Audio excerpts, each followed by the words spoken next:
Olá, pessoal do sexto ano. Estamos aqui mais uma vez para falarmos agora a respeito da correção das questões das atividades 3 e 4 e também trazer os encaminhamentos para as atividades 5 e 6. Vamos lá.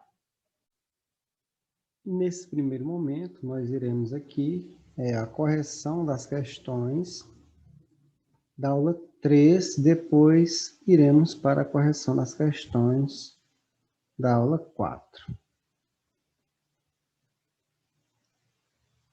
No item 1 da aula 3, nós temos aí o seguinte: veja as figuras geométricas abaixo. Temos a figura 1, a figura 2, a figura 3 e a figura 4. Qual dessas figuras representa um pentágono? Na aula anterior nós vimos que um pentágono é uma figura que tem 5 lados.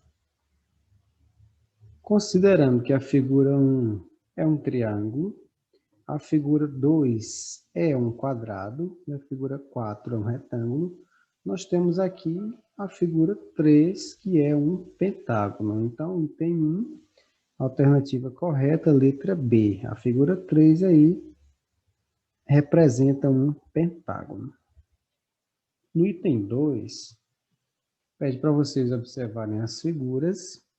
Uma questão muito fácil, onde pede para você dizer qual dessas figuras é o círculo.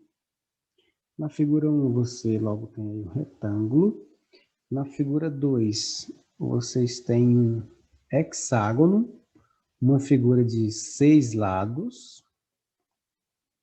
Na figura 3, você tem aí o círculo. E na figura 5, o pentágono, figura aí da questão anterior, figura de 5 lados. Então, é justamente na figura 3 que você tem aí o círculo. Então, a alternativa correta é a C. No item 3, pede para que vocês observem o barco desenhado por Júlia e pergunta quantos triângulos tem nessa figura. Vocês veem aqui um quadrado, um retângulo, um trapézio e dentro desse trapézio tem 3 círculos.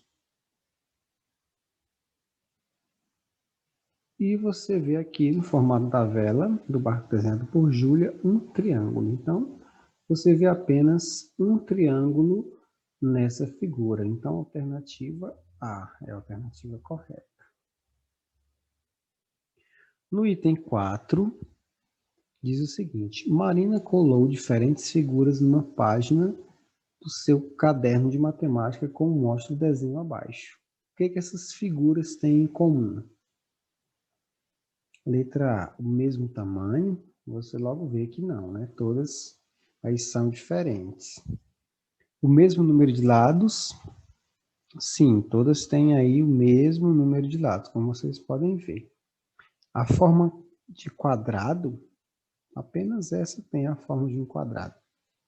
Ou a forma de um retângulo, apenas essa tem a forma de um retângulo. Então, nós temos um retângulo, 2 paralelogramos, um losango, nós temos 2 trapézios e outro paralelogramo aqui. No item 5, pede para que vocês observem aí esses triângulos e indicar a característica em comum entre eles. Qual é essa característica que todos possuem? Letra A, todos possuem um ângulo maior que 90 graus. Se você lembrou das explicações da aula passada, onde esse ângulo maior do que 90 graus é um ângulo obtuso, você verá que nenhum deles tem ângulo obtuso. Então, a letra A não é. B, possui um ângulo reto. Também conteúdo da aula passada, ó, aqui nós temos um ângulo reto. Nesse segundo também nós temos um ângulo reto.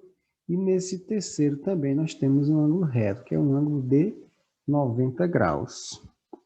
Todos os ângulos são menores que 90 graus? Não. Nós temos ângulos de 90 graus. Não representam características comuns. Então, aí a alternativa correta é a alternativa B. Todos possuem um ângulo reto, ou seja, um ângulo de 90 graus. Vamos ao desafio aí da aula 3. Assinale a alternativa que mostra o número de quadriláteros que tem 4 ângulos retos. Acabamos de ver na questão anterior o que é um ângulo reto, que é nada mais nada menos que um ângulo de 90 graus. Primeira figura, um retângulo, você logo identifica aí os 4 ângulos de 90 graus, aí você já consegue identificar a resposta, né? Onde a única figura, o único quadrilátero que tem os 4 ângulos retos é a figura 1. Então, fica aí a letra A como alternativa correta. Esse trapézio aqui não só tem 2 ângulos, 90 graus, como vocês podem ver. E o paralelogramo não tem, ele tem 2 ângulos obtusos e 2 ângulos agudos. Os agudos estão aqui. E esse último aqui, a figura 4, nem sequer é um quadrilátero. Tem isso aqui uma abertura, né? Ele não pode ser considerado uma figura geométrica plana. Dando sequência, vamos para as correções da aula 4. No item 1 aí, Sheila usou linhas retas fechadas para fazer este desenho.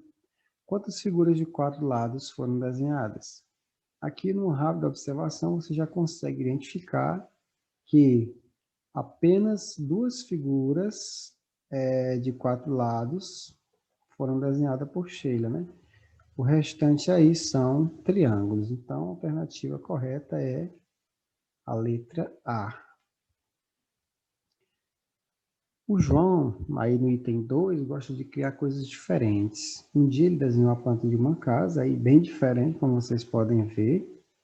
Aí pergunta qual dessas partes aí da planta da casa de João lembram a figura de um retângulo.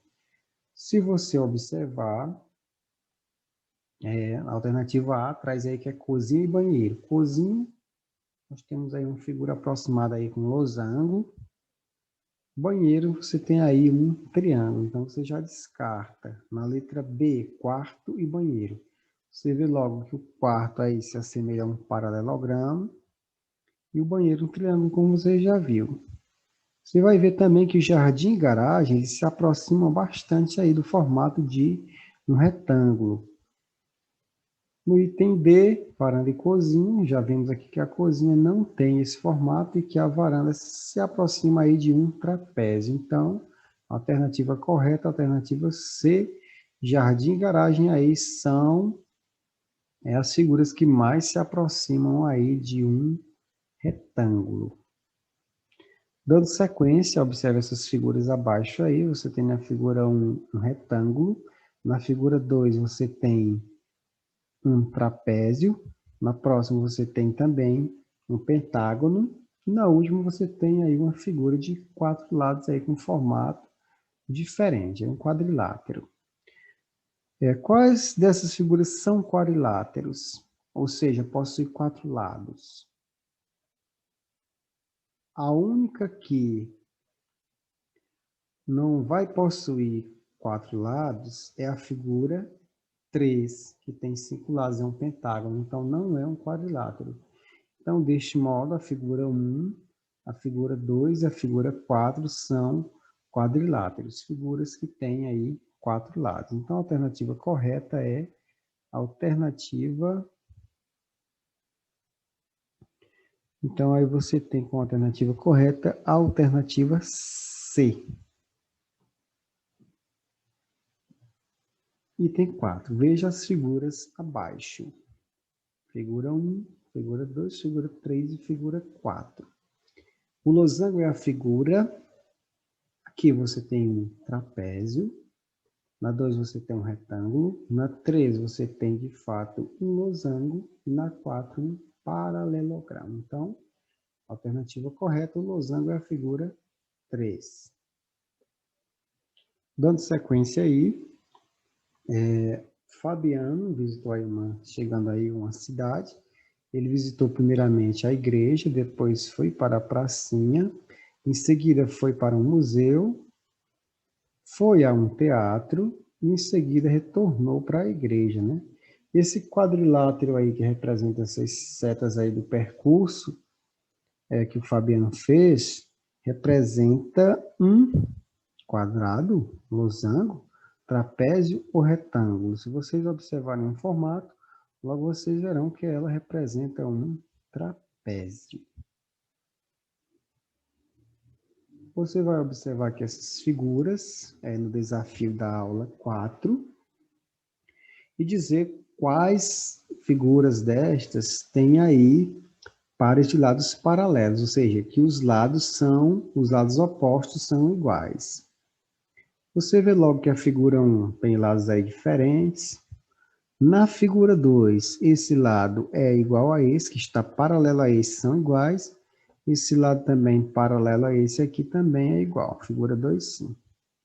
Na figura 3 acontece a mesma coisa, né? Esse lado igual a esse. Esse lado oposto também paralelo a esse aqui igual. Ok, figura 3 também. Na figura 4 também acontece a mesma coisa. Esse lado paralelo a esse são iguais. Este lado paralelo a esse também são iguais. E na figura 5 você logo vê que os lados são diferentes, ok? Então, figura 4, figura 2, figura 3. Então, figuras 2, 3 e 4. 2, 3 e 4, alternativa C aí, são as figuras que têm lados paralelos.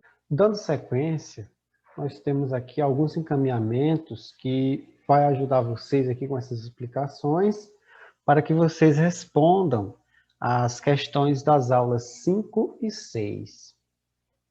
Bom, iniciando pelo valor posicional de um algarismo. Primeiramente, vamos observar esses termos abaixo aqui, ó. Nós temos aqui de 0 a 9, certo? Esses termos numéricos aqui, eles representam o ponto de partida para que possamos formar qualquer número, certo? E nós podemos chamar esses termos numéricos de algarismos. Todo número, pessoal, é formado por algarismos, seja um ou mais, por exemplo. Vamos ver aqui o exemplo do número 12. O número 12, ele possui os algarismos 1 e o algarismo 2. Já o número 236, ele possui 3 algarismos. Algarismo 2, algarismo 3 e algarismo 6, ok? Suponhamos que nós trocássemos de lugar os algarismos nesses números. No número 12, se nós invertêssemos aqui, nós teríamos o número 21. Se nós trocássemos os algarismos do número 236, nós trocássemos os algarismos 2, 3 e 6 de lugar, nós teríamos o número 263, 326, 362 e 623, assim como 632. Por que que eu tive mais opções? Porque aqui eu tenho mais algarismos do que no primeiro caso. Observem aí, pessoal, que quando nós trocamos de lugar esses números, aconteceu que surgiram novos números. Por que será que isso acontece? Quando eu troco um algarismo de lugar, eu vou ter novos números. Isso depende, pessoal, do valor posicional de um algarismo. Por exemplo, vamos observar aqui, no caso do número 1, aí no exemplo do número 12. Ó. Temos o número 12, aí nós temos aqui o algarismo 1. No número 12, o algarismo 1 equivale a 10, ok? Por quê? Porque aqui equivale a uma dezena, mais 2 unidades que formam o número 12. No caso do número 21, o algarismo 2, que aqui vale 2 unidades, vai valer 20 unidades. Por quê? Porque ele está no lugar das dezenas, equivalendo aqui a 2 dezenas, que é igual a 20. E o algarismo 1, no número 21, vai equivaler a 1 unidade. Então, vamos ver aqui o valor posicional do algarismo 2 nessas situações abaixo aqui. Ó. No número 2, no número 263, equivale a 200. No número 326, o algarismo 2 equivale a 20.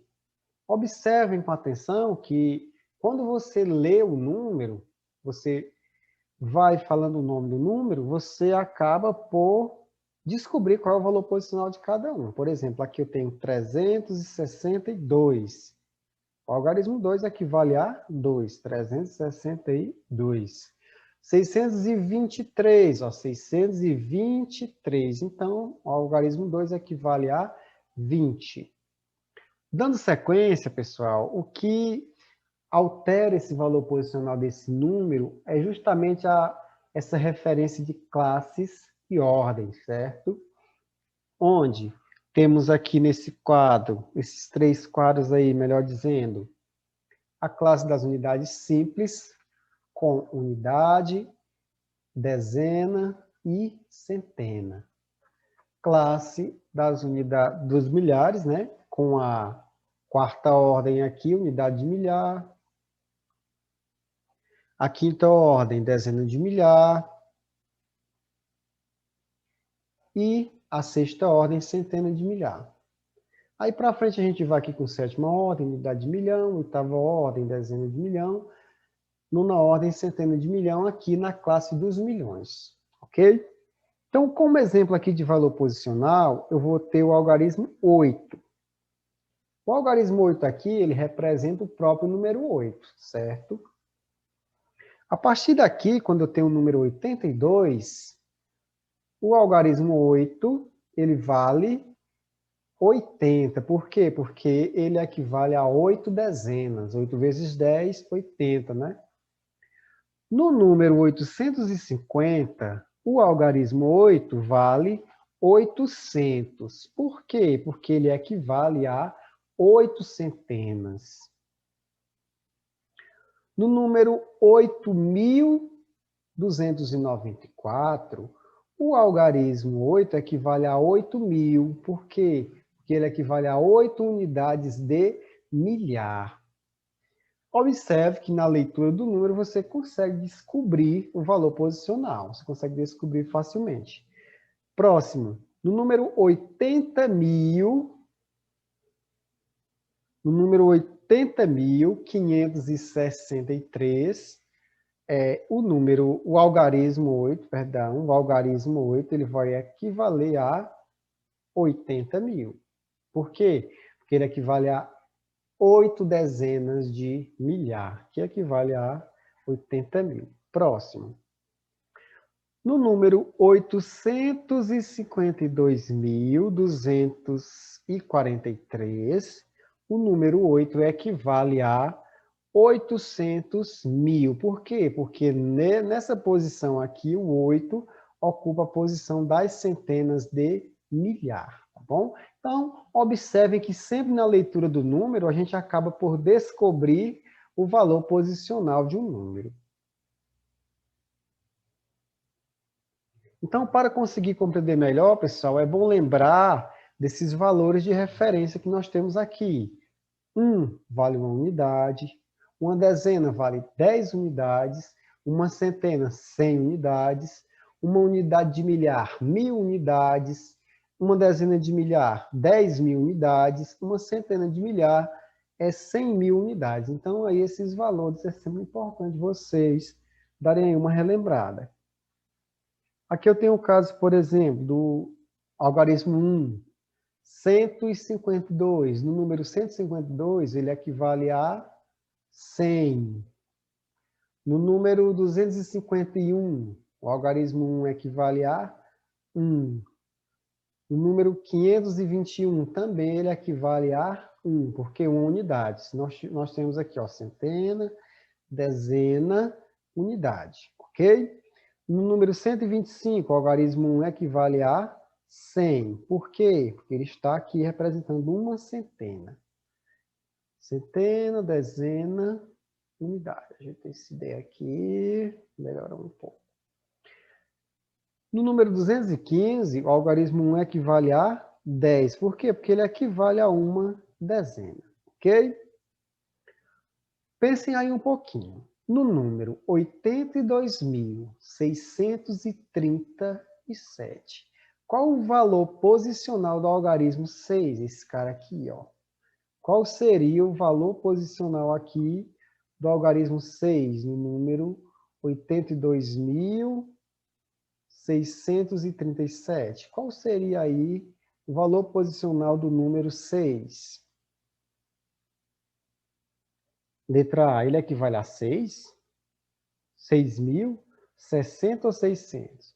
Na sua própria leitura, você já consegue descobrir. Por exemplo, aqui eu tenho unidade, aqui eu tenho dezena, aqui eu tenho centena. Então, ele equivale a 6 centenas. Aqui eu tenho unidade de milhar, aqui eu tenho dezena de milhar. Eu lendo o número 82.637. Então, 6 centenas equivale a 600. Alternativa D.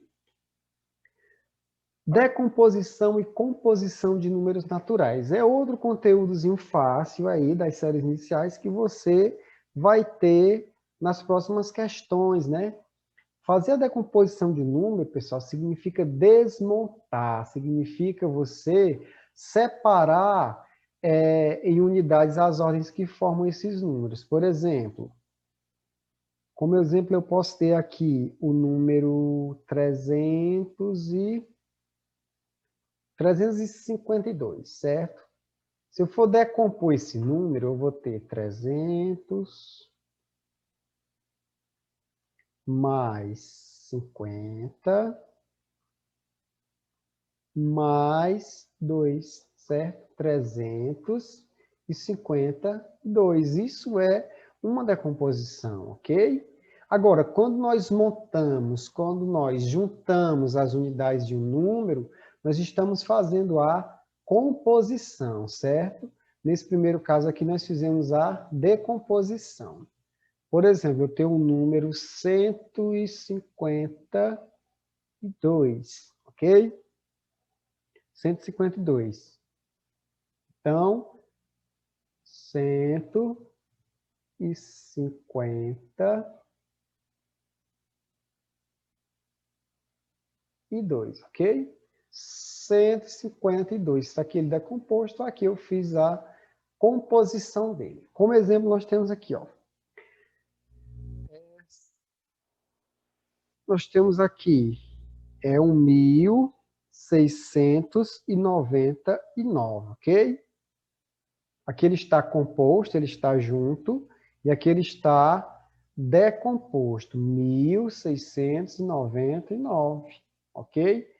Então, nós temos uma unidade de milhar, 1.000, nós temos 6 centenas, 600, nós temos 9 dezenas, 90, e nós temos 9 unidades, ok?